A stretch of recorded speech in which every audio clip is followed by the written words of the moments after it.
ያለቀሰ ሁሉ መንፈሳዊ አይደለም። ጮሆ የተናገረ ሰው ሁሉ መንፈሳዊ አይደለም። የተሳደበ ሁሉ መንፈሳዊ አይደለም። ጥቅሙ እስከተጠበቀለት ድረስ መንፈሳዊ የሚሆን ሰው ይህ ሰው መንፈሳዊ አይደለም። ደግሞ የሕፃናትና የሴቶች ጀግንነታቸው እንባ ነው። ይህን ደግሞ እንዳትረሱ። ሴቶች አውቀው ማልበቀስ ይችላሉ። ሰው ራሱን አገኘ የሚባለው ለተፈጠረበት ዓላማ መኖር ሲጀምር፣ ከአንድ ሰው ጋር በመበሳጨቱ ምክንያት ከሌላ ሰው ጋር የማይጠቅመውን ዝምድና የሚመሰርት ይህ ተራ ሰው ነው። ሰው ይጸልያል፣ ግን እያሰበ ስለማይጸልይ ጸሎቱን ወይ ፈጥኖ በስሜታዊነት ያቋርጠዋል፣ ወይም ደግሞ ሲጸልይ ቂም ይዞ ይጸልያል። ጸሎት ማለት ከእግዚአብሔር ጋር ልንነጋገርበት የተቀጠረልን መንፈሳዊ የፍቅር የህይወት የድህነት ቀጠሮ ማለት ነው። አስራት የሚያወጡ ሰዎች ሰበካ ጉባኤ ሲሰድባቸው አስራታቸውን ያቆማሉ። የሚሰጡት ግን ለማን ነበር? ለእግዚአብሔር ነበር። ባለስልጣን መሆኑን ለማሳወቅ ወይም እግዚአብሔር የፍጥረት ጌታ መሆኑን ለማሳወቅ አይደለም። ክፉ ነገር አትስሩ የሚለን ራሱን ለገዛ ሰው ገዥ የለበትም። ራሱን የማይገዛ ሰው ደግሞ አለቃው ብዙ ነው።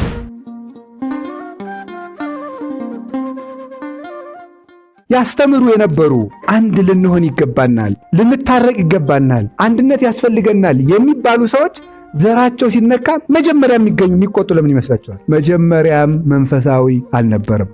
ይሄ ሰው እኮ ገብረ ኪዳንም ሊሆን ይችላል። እኔም ቢሆን አሁን ሳስተምር ቆይቼ አንድ እንሁን ዘረኝነት እጥፋ ምናምን ስል ቆይቼ እኔ የተወለድኩበት አካባቢ ሲነካ ያዙ ይልቀቁኝ የምል ከሆነ መንፈሳዊ አልነበርኩም። ምንድነው የነበርኩኝ? ስጋዊ ነበርኩኝ። በስጋዬ ነው ስመሰጥ የነበርኩኝ ማለት። ጥቅሙ እስከተጠበቀለት ድረስ መንፈሳዊ የሚሆን ሰው ይህ ሰው መንፈሳዊ አይደለም። ጥቅሙ እስከተጠበቀለት ድረስ የሱ የሆነ ነገር እስካልተነካበት ድረስ መንፈሳዊ የሚሆን ሰው ይሄ ሰው መንፈሳዊ አይደለም። ይሄ ሰው የራሱ ሰው ነው ማለት የራሱ መንፈስ መንፈሳዊ ነው። ግን የማን መንፈስ? የራሱ መንፈስ ወይም ደግሞ የማን መንፈስ? የሰይጣን መንፈስ ነፋስ የሚነዳው ሰው ነው ማለት። አሁን አንዳንድ ሰው እኮ ያለቅስ ጌታ ኢየሱስ እንዲህ እንደተቀለደበት አይቀርም ብሎ ያለቅሳል። ከዚህም ደግሞ መንፈሳዊ መንፈሳዊ የቀጣፊ ባቄላ እንባ ባቄላ ያላል አይደል? ጌታ ኢየሱስ እንባው በዚህ ዶብ ፍርጥ መንፈሳዊ ሰው እንዲህ ግርም ነው የሚያደርገኝ እኮ እውነቴን ነው። እኔም መንፈሳዊ አይደለሁም በእውነቱ፣ ግን እንዲሁ ቢያንስ ደግሞ መንፈሳዊ እኛ ነን ሌላው አይደለም ተብሎ ሲቀለድ ነው እኮ የሚገርመኝ። በእግዚአብሔር ስም ሲቀለድ ሶምሶንን ያታለለችውን ሴት አታውቋትም እንዴ? ማንም ትባለው ደሊላ ምን ነበር ያለችው? መጨረሻ ላይ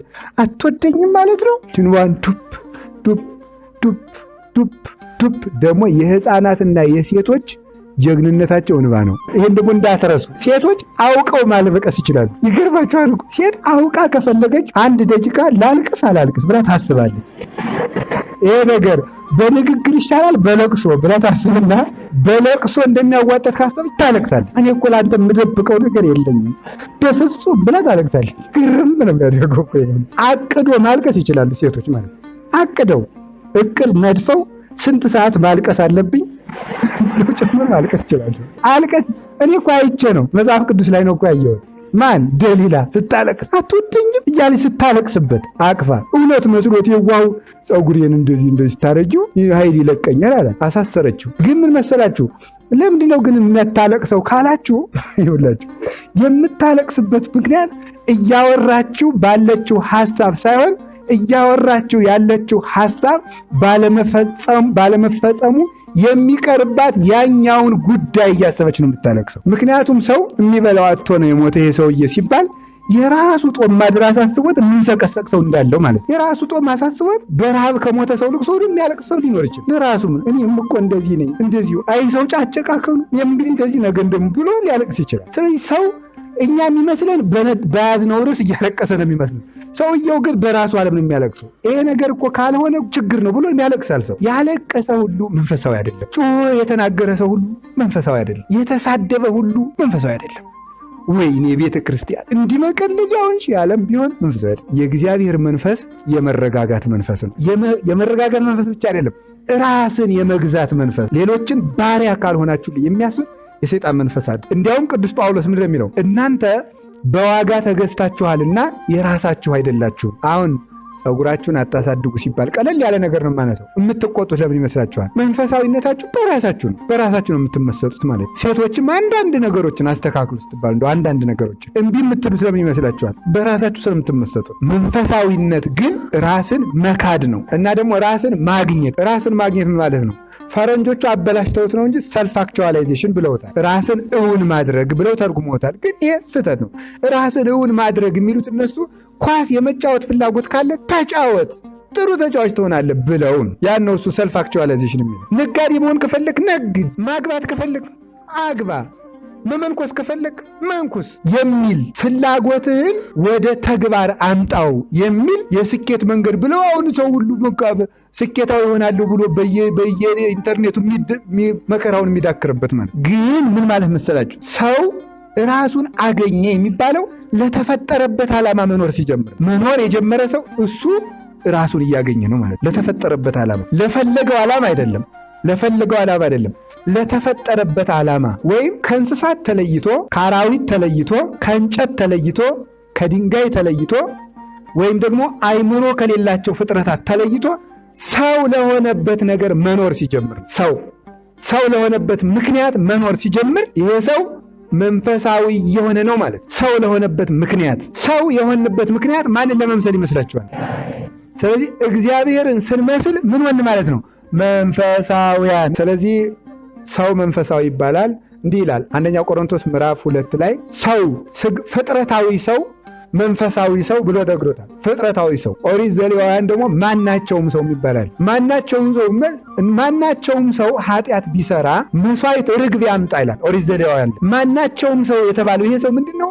ምንም ተርታ የሌለው ማለት በእግዚአብሔርም በዓለምም የተናቀ ተርታ ሰው፣ ለራሱ የማይሆን ርካሽ ነገሮችን ሰርቶ ራሱን ያዋረደ ሰው ማናቸውም ሰው ይባላል። ይሄ ማናቸውም ማለት ተርታ ነገር በቀላሉ የሚገኝ ማለት፣ ለሁሉም ነገር በቀላሉ የሚያዝ ትንንሽ ኃጢአቶች ሳይቀሩ በቀላሉ የሚጠርፉት ሰው ይሄ ማናቸውም ሰው። ርግብ ያቅርብ የተባለ ሞኝ ሕሊናውን እንኳን ቢሆን ይዞት ይምጣ ማለት ነው። ርግብ ማለት የዋህ ማለት ነው። ይሄ ሰው ሌላ የሚሰጠው ነገር ባይኖረው ነው ትርጉሙ። ርግብ ይዞ ይምጣ ማለት ቢያንስ እንኳን ሞኝነቱንም እንኳን ቢሆን ይዞ ወደ እግዚአብሔር ቤት ይምጣ ማለት። ከዛ እግዚአብሔር ብልሃትን ያስተምረዋል።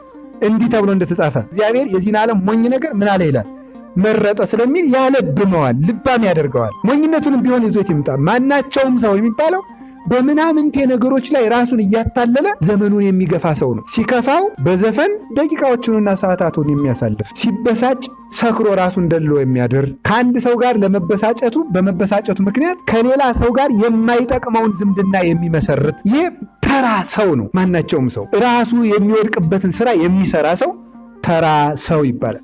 ለራሱ የማያስብለት፣ ለራሱ ነውር የሆነበትን ነገር የማያውቅ፣ ራሱን የሚጎዳውን እሾህ ነቅሎ የማይጥል፣ እርሱን ጧት ማታ የሚመጣውን እንቅፋት አንስቶ የማይወረውር፣ ትናት በተመታበት እንቅፋት ሁልጊዜ እየወደቀ የሚሰበር ይህ ማናቸውም ሰው ይባላል። ይህም እንግዲህ መንፈሳዊ ነው። እንግዲህ ለራሱ ዓለም ተመስጦ፣ የህንዶች ተመስጦ ደግሞ አለ ፍጥረታዊ ሰው። ፍጥረታዊ ሰው ደግሞ ምንድን ነው? ነውር ላይ ሰራ ይችላል፣ ኃጢአት ላይ ሰራ ይችላል፣ የሞራል ሕግን ሊያከብር ይችላል፣ ሊመጸውት ይችላል፣ ደግ ነገር ሊሰራ ይችላል፣ ሊጾም ሁሉ ይችላል፣ መልካም ነገር ይችላል። ግን እግዚአብሔርን አስቦ ስለማያደርገው ሊመሰጥ ይችላል፣ ባይታዊ ሊሆን ይችላል፣ አንድ ቅል ብቻ አንጠልጥሎ ዋሻ ገብቶ ሊቀመጥ ይችላል። እውነትን እየተከተልኩ ነው ብሎ ላይዋሽም ይችላል። ግን ይበላል፣ ይጠጣል። የሚኖርበት ግን ሰማያዊ ዓላማ የለው። ወይም ደግሞ ሰማያዊ ወይም የነፍስ ዓላማ ይዣለው ቢል እንኳን ያ የያዘው የነፍስ ዓላማ እውነት አይደለም፣ የመሰለው የነፍስ ዓላማ ነው እንጂ። ሂንዱይዝም ለምሳሌ በተመስጦ የሚተካከላቸዋለን። ተመስጠው ቤት ዘግተው ይውላሉ፣ ያድራሉ፣ ይጾማሉ፣ ሁላ አለማዋሸትንም ያደርጋሉ፣ ይጾማል። እንዲህ ያለው ሰው ፍጥረታዊ ሰው ነው። ግን ሰማያዊ ዓላማ ሰማያዊ ተስፋ የለውም። ኑሮ ብቻ የሚያልፍ ሰው ነው። ይሄ ፍጥረታዊ ሰው ነው። መንፈሳዊ ሰው ግን ሌላ ነው። መንፈሳዊ ሰው የሚባለው ምን አይነት ሰው ነው ሲባል ትክክለኛው መንፈሳዊ ነው። በትርጓሜ የሚኖር ፊደልን የማይከተል የመላእክትን ሕይወት የሚከተል እውነተኛ መምህራንን የሚከተል መጨረሻ ላይ ከልቡ ጋር የሚኖር ከህሊናው ጋር የሚኖር ከልቡ ጋር የሚኖር ከህሊናው ጋር የሚኖር ሰው ይጸልያል። ግን እያሰበ ስለማይጸልይ ጸሎቱን ወይ ፈጥኖ በስሜታዊነት ያቋርጠዋል፣ ወይም ደግሞ ሲጸልይ ቂም ይዞ ይጸልያል። ምክንያቱም ከልቡ ጋር ስላልሆነ። ሰው ሲጸልይ ምን ማድረግ አለበት? ለምሳሌ መንፈሳዊ ሲኮን በእግዚአብሔር ፊት እንደቆመ ማሰብ አለበት። የሚያነጋግረው እግዚአብሔርን እንደሆነ ማሰብ አለበት። እግዚአብሔር አንደኛ በእግዚአብሔር ፊት እንደቆመ ካሰበ ተጠንቅቆ ነው የሚናገር። በአንድ ምድራዊ ባለስልጣን ፊት እንኳን ሲናገር ሰውየው ምን እያለው እንደሆነ እያሰበ ነው የሚናገር። የሚመልስለትንም እያሰበ ነው የሚናገር። የሚጸልይ ሰውም በእግዚአብሔር ፊት እንደቆመ አስቦ መጸለይ አለበት። እግዚአብሔር ፊት ለፊቱ እንዳለ ማሰብ፣ እግዚአብሔር አባቱም እንደሆነ ማወቅ አለበት። ልክ ስለዚህ አባት ልጅ ለአባቱ የሚፈልገውን ነገር በፍቅር እንደሚናገር ጸሎት ማለት ከእግዚአብሔር ጋር ልንነጋገርበት የተቀጠረልን መንፈሳዊ የፍቅር የሕይወት የድህነት ቀጠሮ ማለት። መጸለይ ማለት ከእግዚአብሔር ጋር ልንነጋገርበት ያለንን ቀጠሮ ማክበር ማለት ነው። ጸሎት አለማቋረጥ ማለት። ይሄንን ያሰበ ሰው በትክክል መንፈሳዊ ሰው ነው። ይሄንን ያሰበ ሰው በእግዚአብሔር ፊት እንደቆመ የሚያስብ ሰው ይሄ መንፈሳዊ ሰው ነው። የትም ሆነ የት ተመልከቱ፣ የትም ሆነ የት በእግዚአብሔር ፊት እንዳለ የሚያስብ ሰው ራሱን መግዛት ይችላል። የያዕቆብ ልጅ ቅዱስ ዮሴፍ መንፈሳዊ ሰው ነው። መንፈሳዊ ሰው ስለነበረ የትም ሆኖ የእግዚአብሔር ቤተ መቅደስ ባይኖር እንኳን የሚያስበው በእግዚአብሔር ፊት እንደቆመ ነው። በእግዚአብሔር ፊት እንደቆመ ስለሚያስብ አጠገቡ ያለችው ሰው የማይገባ ነገርን በተነጋገረችው ጊዜ እንዴት በእግዚአብሔር ፊት ይህን ክፉ ነገር እሰራለሁ ብሎ ነው የተነጋገረ። ምክንያቱም እሷ ፊት የቆመው እግዚአብሔር ፊት ስለሆነ እና መንፈሳዊ መሆን ማለት በትክክል የተፈጠሩለትን ዓላማ ማሰብና ማን ጋር እንደሚኖሩ ማሰብ ማለት ወይም የሚያደርጉትን መንፈሳዊ ተግባር ለማን ብለው እንደሚያደርጉት ማሰብ ነው። በማን ፊት እንደሚያደርጉት ማሰብ ነው። ለማን እንደሚያደርጉት ማሰብ ነው። አስራት የሚያወጡ ሰዎች ሰበካ ጉባኤ ሲሰድባቸው አስራታቸውን ያቆማሉ። የሚሰጡት ግን ለማን ነበር? ለእግዚአብሔር ነበረ። ለእግዚአብሔር ነው መስጠት ያለባቸው። ሲሰጡ ሰው ስላላጨበጨበላቸው ከፍቷቸው ይተውታል። እግዚአብሔር ነው መሆን ያለበት። ሰው የሚያደርገውን ነገር ሁሉ ለእግዚአብሔር። አባ እንጦንስን አንድ ሰው ሄዶ ባገባ ይሻለኛል በመነኩስ ብሎ ቢጠይቀው ምን ሆነ የመለሰው መሰላችሁ? ሁሉንም ለእግዚአብሔር ብለህ ካደረግከው ያድንሃል ነው። ሁሉንም ለእግዚአብሔር ብለህ ካደረግከው ትድንበታል። ለስሜትህና ለራስህ ባርነት ብለህ ካደረግከው ያጠፋሃል። እና መንፈሳዊነት ለእግዚአብሔርና በእግዚአብሔር መኖር። አንድ ሰው መዝሙር አጥንቶ ተዘጋጅቶ አታቀርብም ቢባል የሚከፋው ለማን ስለሚያቀርብ ነው? ለሰው ስለሚቀርብበት ማለት። ለእግዚአብሔር ብሎ የሚያቀርብ ሰው ግን ምን መሆን አለበት? የሚገባቸው ሰዎች አቀርበዋል፣ እኔ እንዳቀርብ እግዚአብሔር አልፈቀድም ወይም ደግሞ ሌላው እዚህ ሆኖ የታችኛ ባመሰግንም አቅርቤያለሁ ብሎ ማሰብ አለ። እግዚአብሔር ማሰብ እንጂ ስሜትን ማዳመጥ አይደለም። ከልብና ከህሊና ጋር ሲኖሩ ከማን መላቀቅ ይቻላል? ከስጋ መላቀቅ ይቻላል። ስጋችን ህሊናችን የሚጠላውን ነገር በምን እንሰራዋለን? በስጋ እንሰራዋለን። ልባችን የሚጠላውን ነገር በስጋችን እንሰራዋለን። ግን ልብን ማዳመጥ መንፈሳዊነት ማለት ልባዊነት፣ ህሊናዊነት ማለት። ለዚህ ነው ሰሎሞን ሲናገር ከሁሉ አስቀድመህ ከሁሉ አብልጠህ ልብህን ጠብቅ የህይወት መውጫ ከርሱ ነውና ይላል። ከሁሉ አብልጠህ ልብህን ጠብቅ የህይወት መውጫ ከርሱ ነውና። እና ክርስትና ማሰብ ነው። ምንድነው የምናስበው? ዘላለማዊ ህይወትን እናስባለን። ምንድነው የምናስበው? እግዚአብሔር ፊት እንዳለን እናስባለን። ምንድነው የምናስበው? ለእግዚአብሔር ብለን እንደምናደርገው እናስባለን። ይሄ መንፈሳዊነት ይባላል። እግዚአብሔርን መምሰል ከሆነ መንፈሳዊነት፣ እግዚአብሔርን መምሰል ከሆነ የምናደርገው ነገር ይህ እግዚአብሔር ነው የሚያስመስለኝ ሰይጣንን ነው የሚያስመስለኝ ብለን እንጠይቃለን። እሺ ዝሙት ከሆነ ማንን የሚያስመስለው ንገሩኝ? ሆዳምነት ከሆነ ማንን የሚያስመስለው? ነፍስ መግደል ከሆነ ማንን የሚያስመስለው? እሺ መለያየት፣ ዘረኝነት፣ አድመኝነት ከሆነ ማንን የሚያስመስለው? በጣም ጥሩ። ንጽህና ከሆነ ማንን የሚያስመስለው? አንድነት ከሆነ ማንን የሚያስመስለው? ርኅራኄ ከሆነ ማንን የሚያስመስለው? መስጠት ከሆነ ማንን የሚያስመስለው? ትዕቢት ከሆነ ማንን ያስመስላል? ትህትና ከሆነ ማንን ያስመስላል? ክርስቶስን ያስመስላል። ስለዚህ ምንድነው መንፈሳዊነት ማለት? ማንን እየመሰልኩ ነው ብሎ ማሰብ። ከየትኛውም ካለንበት ባርነት መውጣት የምንጀምረው ማሰብ ከጀመርን ነው። የምናስበው ደግሞ ማንን ነው? እግዚአብሔርን። ይገርማችኋል፣ የመንፈሳዊነት መጀመሪያው ማን ይመስላችኋል? ቅዱስ ቀሌምንጦስ ዘሮም የተባለ አባት ሲናገር እንዲህ ብሎ ይናገራል። ቅዱስ ቀሌምንጦስ ዘሮም ማለት የቅዱስ ጴጥሮስ ደቀ መዝሙር እና ምን ይላል መሰላችሁ? የመንፈሳዊነት መጀመሪያው ማን ነው? የጥበብ መጀመሪያውስ እግዚአብሔርን መፍራት። ለምሳሌ ምን ይላል? ክፉን እንዳትሰራ እግዚአብሔርን ፍራው ይላል። እግዚአብሔርን የት አድርገን ነው የምንፈራው? ፊት ለፊታችን በሉ እንጂ። ያ ነው መንፈሳዊ። በዓይንህ አታየውም፣ በነፍስ ታየዋለህ ማለት። በህሊና ታየዋለህ። እግዚአብሔር እዚህ ፊቴ ላይ ነው ያለው ትላለህ። ክፉን እንዳትሰራ እግዚአብሔርን ፍራው። ከዚያ ምን ይላል ደግሞ?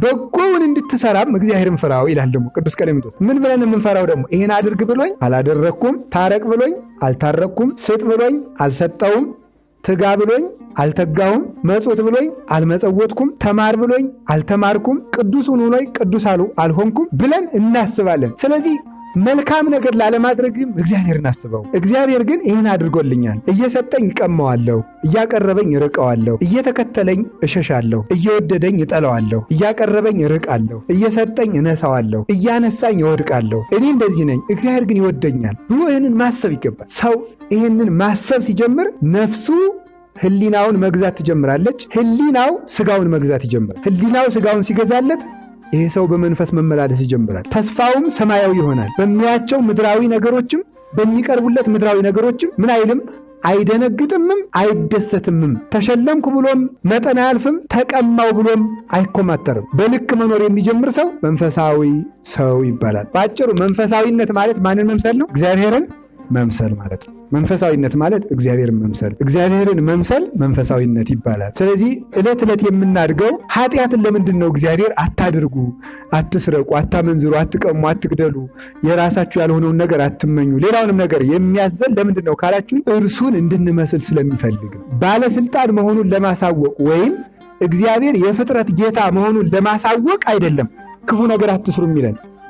እርሱ መልካም ስለሆነ የእሱን መልካምነት እንድንይዝና እንዲያምርብን እንድንጠቀምም ስለሚፈልግ እግዚአብሔር ክፉውን ነገር ተዉት የሚለን ከዚህ የተነሳ ነው። እግዚአብሔርን መምሰል መልካምነት ነው። እግዚአብሔር ንጉሥ ነው። እሱን የመሰለ ሰውም ፍጥረትን ይገዛል። አጋንንትን የገዙአሉ፣ ምድርና ሰማይን የገዙአሉ፣ አራዊትን የገዙአሉ፣ ወንዙን የገዛሉ፣ መላእክትን ሳይቀር የገዙአሉ። አባቶቻችን ቅዱሳን እግዚአብሔርን የመሰሉ ሰዎች። እግዚአብሔር ጥበበኛ ነው። ጥበበኛ ሆነው ሰይጣንን ተጠብበውበት ዓለምን ተጠብበውበት ልባም ሆነው ለራሳቸውም ለሰውም ነፍስ አውቀው የሞተዋል። በልባምነት የሞቱ እነዚህ አባቶቻችን ምን ይባላሉ? መንፈሳውያን ይባላል። እግዚአብሔር ንጉሥ እንደሆነ ራሳቸውን የሚገዙ ሰዎች እግዚአብሔርን መሰሉ ይባላሉ። ንጉሥ ማለት ገዢ ማለት ነው። ስለ እግዚአብሔር እንደገዛ ራሳቸውን የሚገዙ ሰዎች ዓለምን ይገዛሉ። ራስን መግዛት ዓለምን ከመግዛት በፍጹም አይገናኝም። ራስን መግዛት የገዥነት ሁሉ የበላይ ነው። ራሱን ለገዛ ሰው ገዥ የለበትም። ራሱን የማይገዛ ሰው ደግሞ አለቃው ብዙ ነው። ሰው የሚታሰረው ወይም ደግሞ በወንጀል የሚቀጣው ለምንድን ነው? ራሱን ስለማይገዛ ነው? አይደለም ነው። ራሱን ከገዛ አለቃ የለበትም። ራሱን ከገዛ ሕግ ራሱ የሚያስፈራው ለጠማማ ሰው ነው ይላል መጽሐፍ። ሕግ ራሱ የሚያስፈራው ለጠማማ ሰው ነው። ቅን ሰው ግን ከባድ ሕግ ቢወጣ እንኳን አይጨነቅም። ለምን? ቅንነቱ ይመራዋልና። ስለዚህ መንፈሳዊነት ራስን መግዛት፣ ነፃ ማውጣት ነው። መንፈሳዊነት ማለት የሚያዩትን ጥቂት ነገር አጥቶ የማያዩትን ብዙ ነገር መቀበል ነው። የሚያዩትን ጥቂት ነገር አጥቶ የማያዩትን ብዙ ነገር መቀበል፣ የሚያልፈውን አጥቶ የማያልፍ መቀበል፣ የሚያልፈውን አጥቶ የማያልፍ መቀበል፣ የሚጠፋውን አጥቶ ሕያው የሆነ ነገር መቀበል መንፈሳዊነት ይባላል። ሐዋርያት አባቶቻችን የሚጠፋ አባት ነበራቸው፣ ከሚጠፋ ዘር የተወለደ የምትሞት እናት ነበራቸው፣ የሚሞት እህት ወንድም ነበራቸው፣ የሚሞት ዘር ነበራቸው። ተውና ሄዱ። ከሕያው እግዚአብሔር በመንፈስ ቅዱስ ተወለዱ። ሙታን የሆኑ ዘመዶቻቸውን ጥለው ክርስቶስን ስለተከተሉት ሕያዋን ዘመዶች አበጁ። እነዚያ ሚካኤል፣ ገብርኤል፣ ሱራፌል፣ ኪሩቤል ናቸው። በሞት ዕድሜ የማይገታባቸው ሕያዋን ዘመዶች፣ ሁልጊዜ አብረው የሚኖሩ ዘመዶች መላእክት አበጁ። ይህ ነው ሕያውነት፣ መንፈሳዊነት ማለት። የሚሞት አሳ የነበረው ቅዱስ ጴጥሮስ ያንን ትቶ የወንጌል መረብን ዘርግቶ መንፈሳውያን ነፍሳትን በወንጌል መረብ እንዲያጠምድ ስለተከተለ ሕያው ኢየሱስ ክርስቶስ ሕያው መንፈስ ቅዱስ አደረበት። በገሊላ ወይም ደግሞ በእስራኤል የገጠር ክፍል ይኖር የነበረ የእስራኤል ገበሬ የነበረ ቅዱስ ጴጥሮስ አንደበታቸው ከተከናወነላቸው ፈሪሳውያን ይልቅ የሚሞቱ ዘመዶቹን ጥሎ ስለተከተለ ሕያው መንፈስ ቅዱስ በአንደበቱ አድሮ 3000 ምዕመናንን በአንድ ቀን አሳምኖ የቤተ ክርስቲያን ወገን ለማድረግ በቃ።